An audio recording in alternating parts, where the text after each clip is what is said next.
প্রিয় শিক্ষার্থীরা, তোমরা সবাই কেমন আছো? আশা করি তোমরা সবাই অনেক ভালো আছো। তো চৈতন্য কলেজ অনলাইন ক্লাসে তোমাদের সবাইকে অনেক অনেক শুভেচ্ছা ও অভিনন্দন।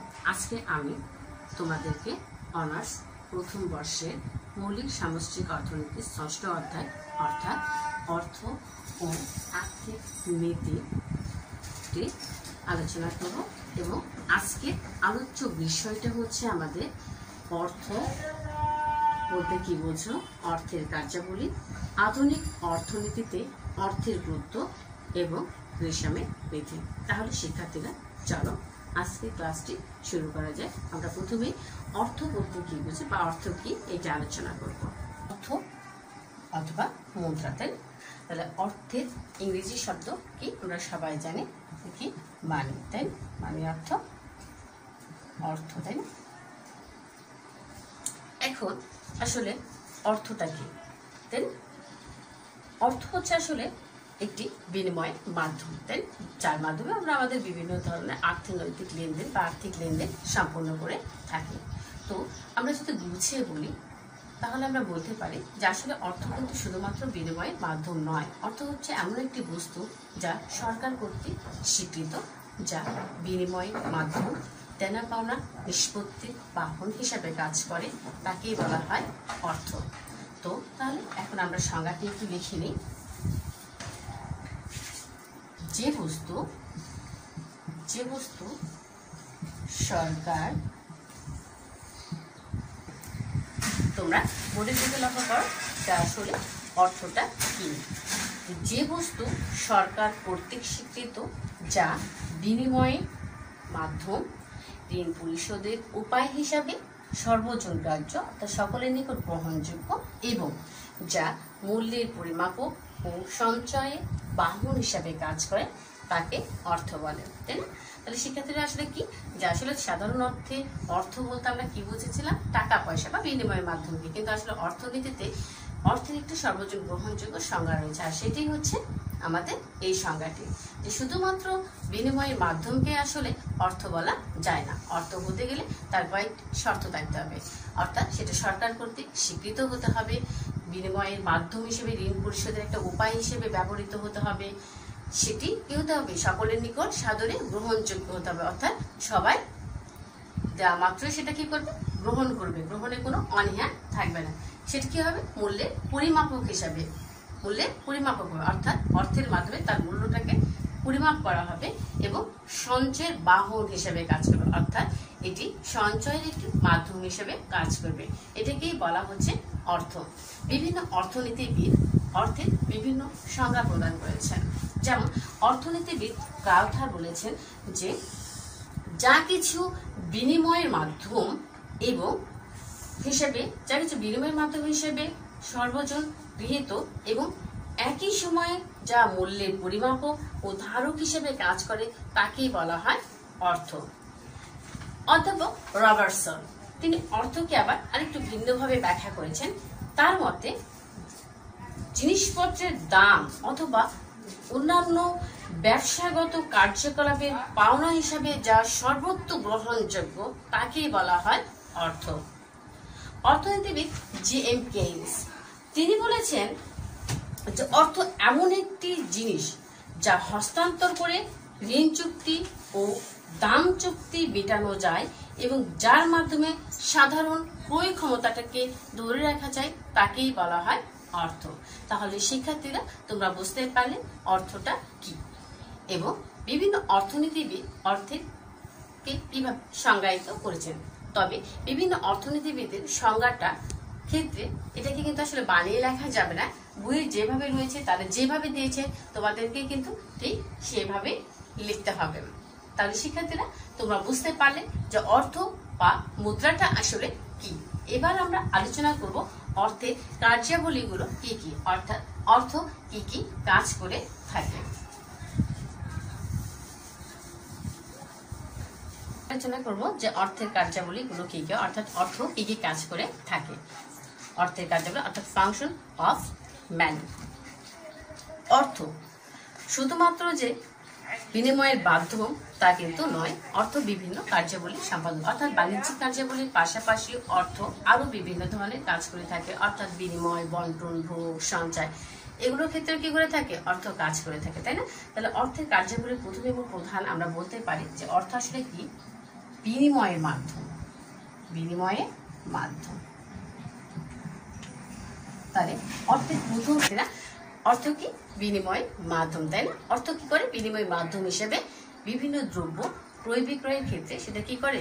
বিনিময়ের মাধ্যম হিসেবে কাজ করে। কারণ আমরা যখন কোনো দ্রব্য ক্রয় করি তার বিনিময়ে আমরা কি দিয়ে থাকি? অর্থ প্রদান করে থাকি, তাই না? তার মানে কি দেখা যাচ্ছে? যে অর্থ বিভিন্ন লেনদেনের নিষ্পত্তিকর হিসাবে অর্থাৎ বিনিময়ের মাধ্যম হিসেবে কাজ করে থাকে, তাই না? তারপরটা আমরা লিখব মূল্যের পরিমাপক।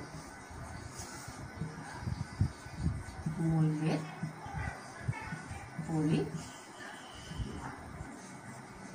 এবার মূল্যের পরিমাপকটা কি?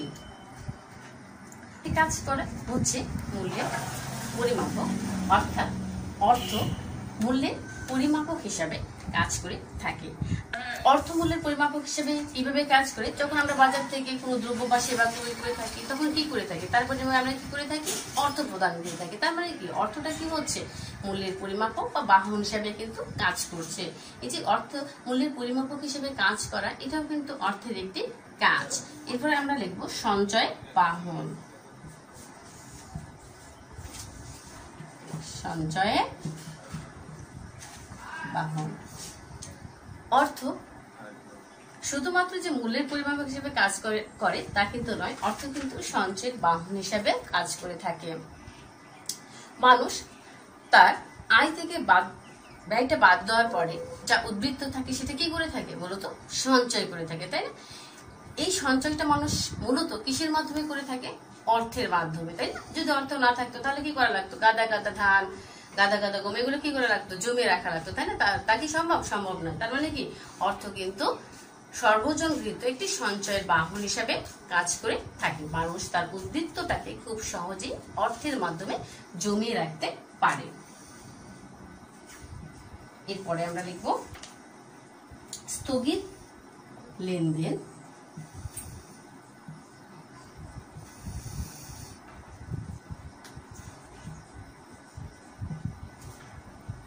স্থগিত লেনদেন বলতে আসলে বোঝানো হয়ে থাকে অনেক লেনদেন রয়েছে যেগুলো আসলে ভবিষ্যতের জন্য কি করা হয়? স্থগিত রাখা হয়। তবে ভবিষ্যতে এই লেনদেনের মূল্য কত হবে তা কিন্তু অর্থ দ্বারা খুব সহজেই পরিমাপ করা যায়। এই জন্য বলা হয় স্থগিত লেনদেনের মান হিসেবেও কিন্তু অর্থ কাজ করে থাকে। কেননা দ্রব্যটাকে আসলে পরিবর্তনশীল, তাই না? কিন্তু অর্থের মানটা কি? পরিবর্তিত হয় না। দ্রব্যমূল্য কি হচ্ছে? প্রতিনিয়ত কিন্তু পরিবর্তন হচ্ছে, কিন্তু অর্থের মূল্যটা কি আসলে প্রতিনিয়ত পরিবর্তন হয় না। যার কারণে খুব সহজে এই স্থগিত লেনদেনগুলো যেগুলো ভবিষ্যতের জন্য জমিয়ে রাখা যায় অর্থের মাধ্যমে কিন্তু খুব সহজে নিষ্পত্তি করা যায়। এই জন্য বলা হয় যে অর্থ স্থগিত লেনদেনের মান হিসেবেও কাজ করে থাকে।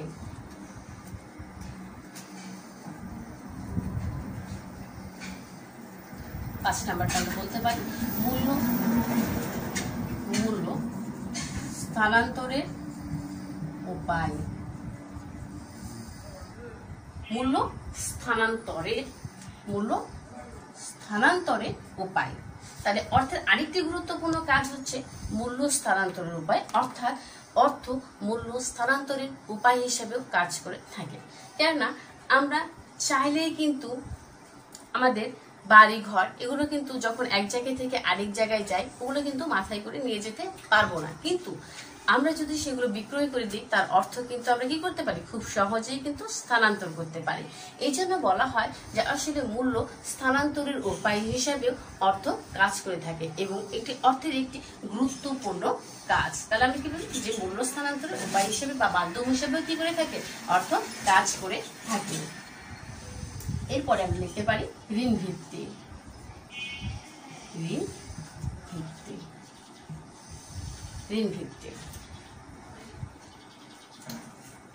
তাহলে অর্থের আরেকটি গুরুত্বপূর্ণ কাজ কি?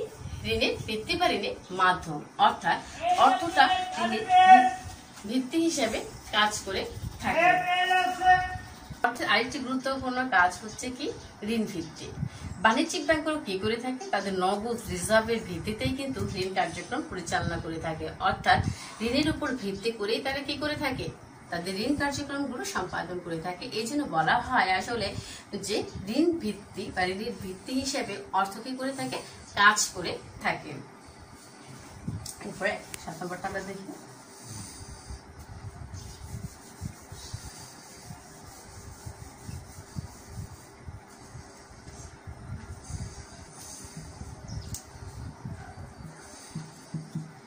তারল্যের প্রতীক।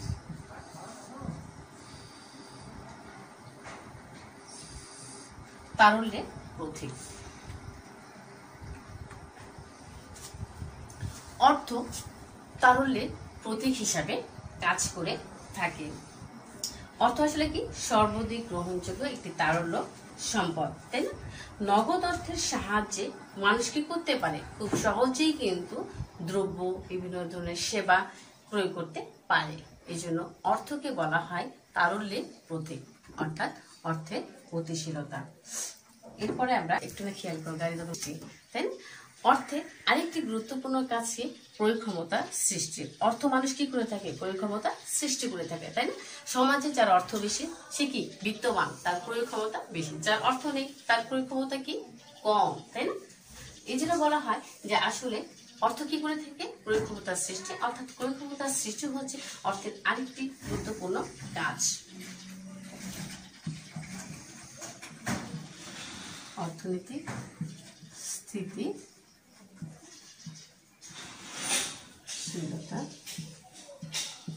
অর্জন।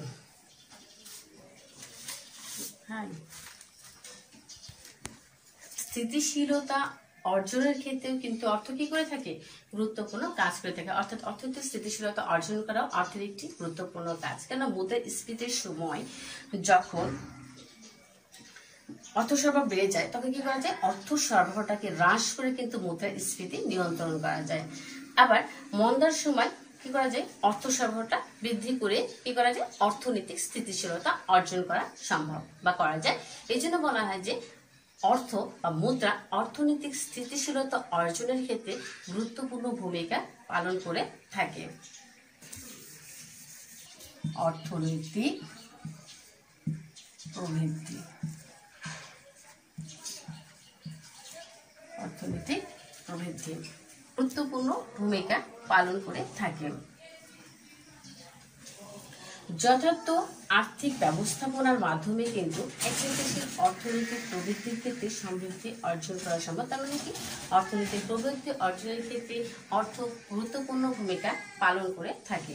সামাজিক মর্যাদা, অর্থ কি সামাজিক মর্যাদার প্রতীক হিসেবেও কাজ করে থাকে। সমাজে যার টাকা বেশি, তার মর্যাদাটা বেশি, সে বিত্তমান হিসাবে কি হয়ে থাকে, পদবি লাভ করে থাকে, তাই না? সে বিত্তমান। এবং যার টাকা কম সে কি আসলে গরিব বা নিম্নবিত্ত, তাই না? তার মানে কি, অর্থের কাজটা কি, সামাজিক মর্যাদা বৃদ্ধির ক্ষেত্রেও কিন্তু অর্থ কাজ করে থাকে। এরপরে আমরা লিখতে পারি সামাজিক বন্ধন দৃঢ়করণ। অর্থ থাকলে কি করে, সমাজে যার যে অর্থবিত্ত, তাহলে বন্ধন দৃঢ়করণ, তাই না? এটিও কিন্তু অর্থের একটি কাজ। কেন, সমাজে যার অর্থবিত্ত, টাকা পয়সা বেশি, তার মর্যাদা বেশি, তাই না? এর ফলে কি করতে পারে, বিভিন্ন অনুষ্ঠানে আমরা কি করতে পারি, বন্ধু বান্ধবের জন্য, আত্মীয় স্বজনের জন্য বিভিন্ন ধরনের গিফট তাদেরকে উপহার দিতে পারি। এতে করে কি হয়, আত্মীয় স্বজন বন্ধু বান্ধবের মধ্যে একটা সামাজিক বন্ধন সৃষ্টি হয়, তাই না? সেই সম্পর্কটা কি হয়ে থাকে, আরো সুসম্পর্ক হয়ে থাকে, তাই না?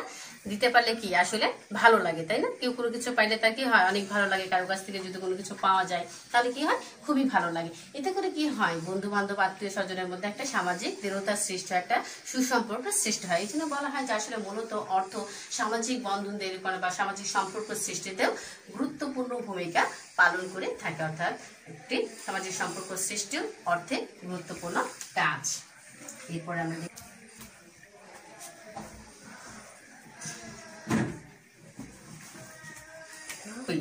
মনোবল বৃদ্ধি, তাই না? আসলে অর্থ থাকলে কি হয়, মানুষের মনোবল বৃদ্ধি পায়, তাই না? পকেটে যখন টাকা থাকে তখন কেমন লাগে, তোমাদের ভীষণ ভালো লাগে, তাই না? আর যদি টাকা না থাকে তাহলে কেমন লাগে, ভালো লাগে না, তাই না? ফাঁকা ফাঁকা লাগে। তা আসলে এটাই হচ্ছে মনোবল বৃদ্ধি, যে যখন মানুষের কাছে টাকা পয়সা থাকে তখন তারা কিন্তু থাকে মানসিক ভাবেও কিন্তু খুশি থাকে, ভালো থাকে, তাদের মনোবলটা বৃদ্ধি পায়। টাকা পয়সা না থাকলে আসলে কি হয়, মনোবল থাকে না, তাই না, ভালো লাগে না মনটা। এই জন্য বলা হয় যে আসলে মানুষের মানসিক তৃপ্তি বা মনোবল বৃদ্ধিতেও অর্থ গুরুত্বপূর্ণ ভূমিকা পালন করে থাকে। এরপরে নিরাপত্তা বৃদ্ধি। নিরাপত্তা বৃদ্ধি এটিও কিন্তু অর্থের একটি গুরুত্বপূর্ণ কাজ। তোমরা খেয়াল করো, দেখো সমাজে কিন্তু যা বিত্তবান, যাদের টাকা পয়সা বেশি, তারা কি করতে পারে, তাদের কিন্তু আসলে নিরাপত্তা বেশি। তাদের জন্য বিভিন্ন ধরনের তারা কি করতে পারে, বডিগার্ড রাখতে পারে, তাদের সাপোর্ট থাকে বিভিন্ন ধরনের। তারা সরকারি ক্ষেত্রেও বেসরকারি ক্ষেত্রে সকল ক্ষেত্রে কি হয়, সমাদৃত হয়, তাই না, তাদের নিরাপত্তা থাকে। কিন্তু যে গরিব, যার টাকা পয়সা নেই, তার কি সেভাবে কি প্রোটোকল দেওয়া হয়, সামাজিক নিরাপত্তা কি তাদের সেভাবে থাকে না। এই জন্য বলা হয় যে আসলে অর্থ নিরাপত্তা বৃদ্ধির ক্ষেত্রেও গুরুত্বপূর্ণ ভূমিকা পালন করে থাকে। তাহলে শিক্ষার্থীরা তোমরা বুঝতে পারলে যে আসলে অর্থটা কি এবং অর্থ কি কি কাজ করে থাকে। তাহলে শিক্ষার্থীরা আজকে এই পর্যন্ত, আজকের মতো এখানেই আমি আমার ক্লাসটি শেষ করছি। তো আবার দেখা হবে তোমাদের সঙ্গে আবার অন্য একটি ক্লাসে। সে পর্যন্ত সবাই ভালো থাকবে, সবাইকে অনেক অনেক ধন্যবাদ। আল্লাহ হাফেজ।